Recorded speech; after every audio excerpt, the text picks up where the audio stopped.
Hi, everybody. Meteorologist Rod Hill coming to you from up in Vancouver, Washington on this Thursday evening. Hope you had a good day. Hey, on the left, I just grabbed this a few minutes ago. What time is it?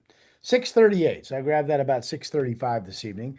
Was the radar, and of course the bright colors out in eastern Oregon. Definitely thunderstorm activity, lightning detected, more storms of potential lightning here moving up into central Oregon. The cloudiness we had today was again blow off from these storms. Earlier, there was some light rain up and down the Cascade Range around Mount Hood. Radar was showing there were some traces of rain in the gorge.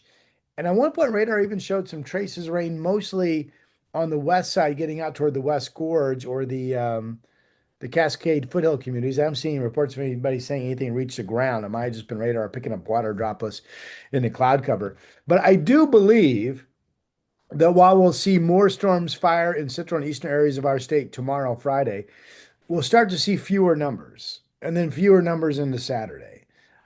So this activity is going to start to wind down somewhat. It's been really active thunderstorm activity east of the Cascades going all the way back to Monday.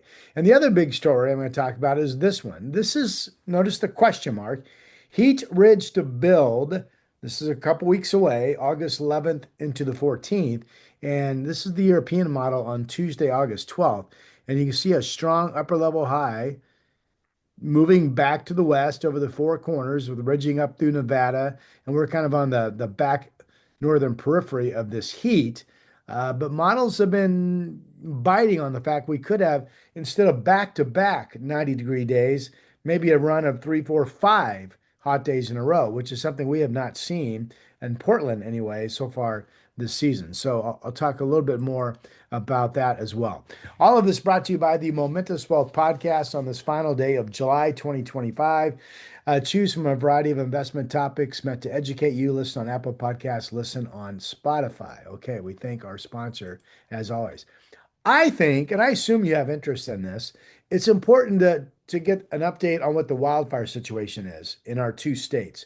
So here we are knocking on the door, right, of August 1st, tomorrow, Friday. And this is amazing when you think about it. There are three, that's it, three named currently burning large wildfires in the state of Oregon. This Burdoin fire is now pretty much fully contained. Not, I don't think completely, but pretty much.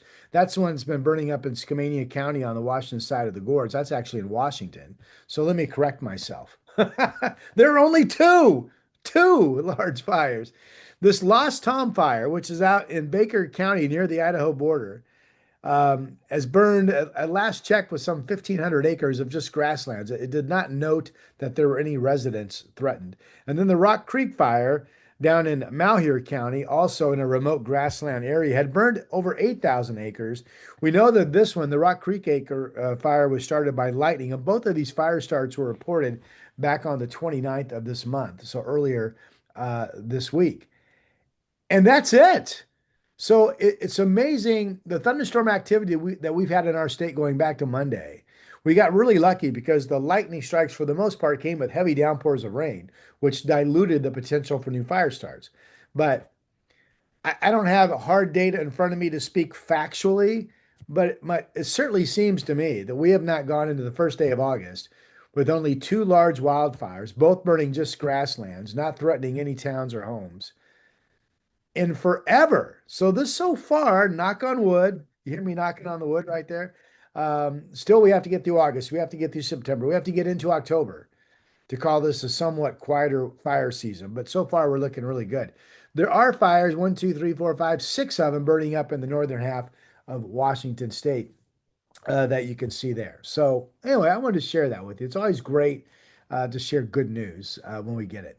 All right, radar, I just showed you this. This mimics the image I just showed you. These are storms that will continue to push up to the north, and not all of them, but most of them will fizzle later this evening when the sun goes down. And then we're going to see redevelopment, but not as active of a day overall, as I mentioned, tomorrow on Friday. This is cool. This is the satellite picture. This is the imagery page, by the way, on my weather site, portlandweather.com, that I own and operate and help develop. So right here, cumulus clouds. These are the towering cumulus towers leading to thunderstorm activity over in central Oregon. And if you look carefully when this loops again, you're going to see the thin debris clouds drifting off of these storms and pushing back toward the Pacific. That's the cloudiness that we have been seeing. We had at times more cloud cover over Portland and Vancouver, the North Valley today. That was this cluster of weakening storms that you see there. A little bit of a marine push earlier this morning along the coast, but most of that is pushed off. At last check, the only coastal site I saw reporting cloud cover was Gearhart up into Astoria. Um, and let's see here. If we look at lightning down here on the right, again, look at all the lightning. Everything that's the red, yellow, Xed colors, these are all lightning strikes. Just a ton of it, right? Especially in south central Oregon today, and then lightning over into Idaho and then farther out to the east. Upper level lows parked out over the Pacific is providing a southwesterly, somewhat unstable flow into our two-state region on the backside of an upper. Here's a 594 high, the backside of that 594 high parked over the Four Corners.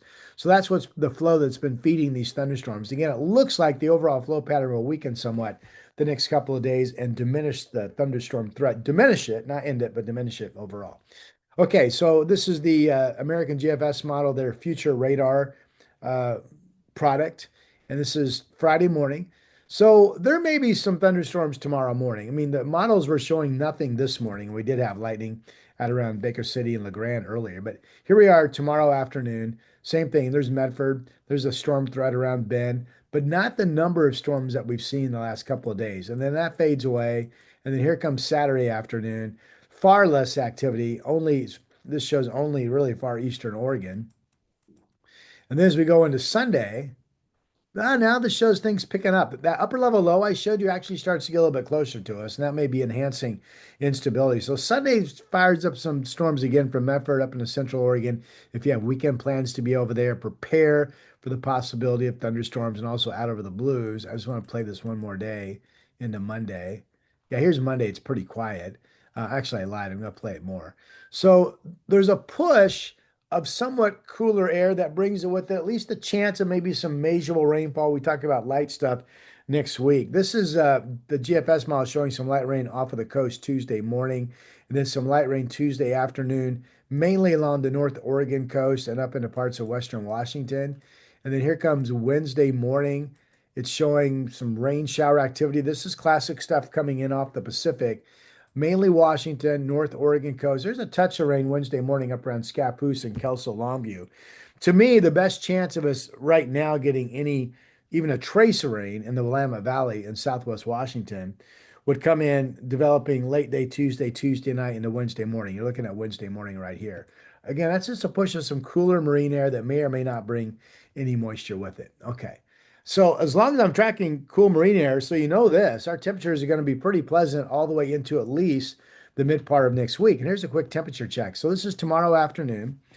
If we don't have as many thunderstorms tomorrow, central and eastern Oregon, then it stands to reason we won't have as much debris cloudiness here on the west side of our state, which will lead to more sun than we've had, which will lead to warming temperatures, right? So I've got Portland at 83 tomorrow. This weather model shows we could be 84 to 86 around the area. Warmer down in Marion County and Eugene, you get temperatures about 88, 91 down in Medford, low 90s out in the Columbia Basin. So, that's a warm day, nothing crazy and hot. And then for the weekend, Saturday looks pretty similar overall, although this model generally lowers temperatures. This shows 81 to 85 from Portland down into Eugene, 77 up in Kelso Longview, some mid 90s out in the Columbia Basin. Okay, and then we get into Sunday. Yeah, this is much cooler. Look at Sunday. This shows highs only in the 70s. I have Portland at 78 degrees, low 90s out in the Columbia Basin. Then this pleasant weather continues on Monday. Here it goes into Tuesday of next week. Well, hold on. Am I skipping? Oh, it's not going to stop. The timing of the model. This would be early afternoon on Tuesday, temperatures in the 70s. So if that's correct, maybe hitting 80. And then we go Wednesday of next week, 70. So again, pretty comfortable weather statewide. Really fortunate so far this summer. We haven't really had any overly extreme heat. Generally speaking, we haven't had any really long periods of hot weather either. So here's the American GFS. This is the overall flow pattern. So here's that upper level low that's been triggering. You see a little trough right there, a little disturbances triggering thunderstorms in central and eastern areas of our state. and playing a role in keeping our temperatures somewhat comfortable as well. So this was this afternoon. Whoa, it's going so quick. I apologize. Let me back up. Wasn't ready for it to go so quick. All right, here's tomorrow. Not much change, right? I mean, overall temperature wise. Here's Saturday. You can see if anything, some troughing that could lead to somewhat of a cooler weekend forecast. I've got Portland in the upper 70s Sunday. I don't have any moisture with this trough, but certainly there could be more in the way of some marine clouds at times. Certainly the chance that much of the Willamette Valley stays in the 70s, that's Sunday. And then Monday, we're still in this cooler troughing pattern. Here's that trough Tuesday, right in here where it dips. Doesn't look like much, but it gives us, I think, the best chance for even for anything measurable or even a trace of rain in Portland, Salem, and Vancouver. That would be, and same thing up through Olympia and Seattle. That would be, again, Tuesday night into Wednesday of next week. And then the back half of next week. So here's one more system that could bring some rain, especially across Washington. That is Saturday of next week. We get rid of that system, and then look how quickly we see ridging. This is Sunday, August 10th. This is a week from this coming Sunday. Could be quickly getting up to 90 degrees. And then watch these upper level highs. There's an upper level high, 591 high out in the Pacific. This is Tuesday, August 12th, 594 high all the way into Nevada. Here's that ridging intensifying on Wednesday, August 13th. This is that potential first run of like 4 or 5 days of at least being in the 90s for Portland, Salem, and Vancouver that we have had so far this summer. Haven't done that. We've only had back-to-back days several times. Again, 597 high, that's a strong one. 597 high out over Salt Lake City, that's a strong one. All right. And then that ridge pattern kind of breaks down going into Saturday the 17th. So it's not this coming week, but the following week that we'll just keep an eye to see if we finally get into some hot weather. These are 6:30 temps, 84 down in Medford. Let's go around the horn. Still a chance of thunderstorms tomorrow, 95. This shows Saturday dry, shower chance on Sunday, and cooling down. Mid 80s down in Medford on Sunday, Monday, and then back up into the 90s after that. Okay, but nothing crazy, overly extreme. Here's Central Oregon. Thunderstorm chance again on Friday. This doesn't show a chance on Saturday. Remember, Saturday the chance is better out in Eastern Oregon. And then you get into kind of a slight chance of some rain on Sunday, Monday, with the cooler weather in place. By Monday, only 78. So overall, that's pretty nice for your weekend if you're going over there. Here's Pendleton. 90 tomorrow, chance of showers. Saturday looks dry, chance of showers Sunday, and a cool down into the first part of the week. Again, this is my Northwest Cities forecast page on portlandweather.com. You click this page and you get current temperatures. And if you click on any of these temperatures, you get the 7-day forecast for these areas. So Friday, 81. Saturday, this is Seattle. Comfortable 70s this weekend. Kind of a mixed bag of clouds and sun into the first part of next week, but really comfortable stuff. Let's go down to Salem.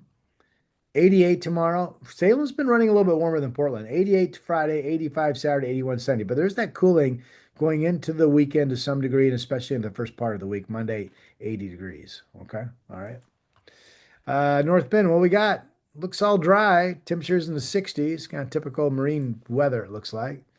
Let's check Astoria and see if it's the same. If you have plans at the beach. Astoria, I gotta think has a chance of showers. Yeah, here we go. Chance of showers with that cool troughing next Tuesday, Wednesday, and Thursday. That makes sense. Okay. All right.